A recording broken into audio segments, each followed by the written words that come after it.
మరిదాని ఇల్లు చూపిస్తుంది అది ఇక్కడనే పొద్దున్న లేస్తే అత్తాడు బండి స్టార్ట్ చేస్తాడు సౌపర్ పెడతాడు సౌండ్ పెడతాడు ఆగం ఆగం చేస్తాడు బిత్తిరి మొత్తం ఊరోళ్ళంతా నాకే వెళ్తారు అంటే చూసడానికి అట్లా కాదు ఈయనకి గంకున్నత్తి బండి అని అంటారు. ఇదైతే మా ఇల్లు మా ఇంటి ముంగటనే ఉంటుంది బండి.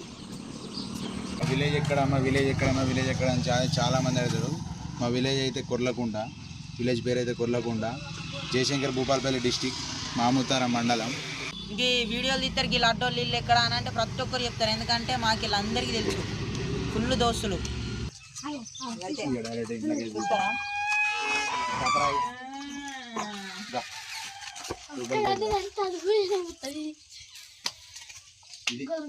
ఇదైతే మా ఇల్లు ప్యాలెస్. ఇదైతే ఇట్లుంటది మా ఇల్లు. ఇది దేవాల రూమ్, దేవుని గది, తిప్పితే తిరిగే ఫ్యాను. గట్టిగా అనకు బా. ఇగో మొత్తం ఇది ఇగో చెదలు వచ్చింది, ఇగో ఈ బొంగిరిగింది, ఇగో దూరంగా నీళ్లు పోతానే. ఇదే బెడ్రూమ్, ఇదే వంట రూమ్, ప్రతి ఒక్కటి మొత్తం ఇదే.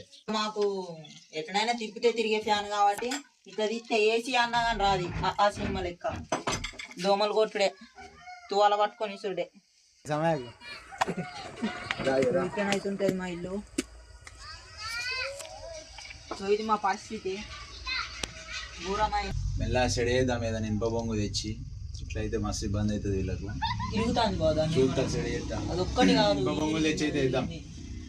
ఇనుప బొంగులు తెచ్చేయాలి.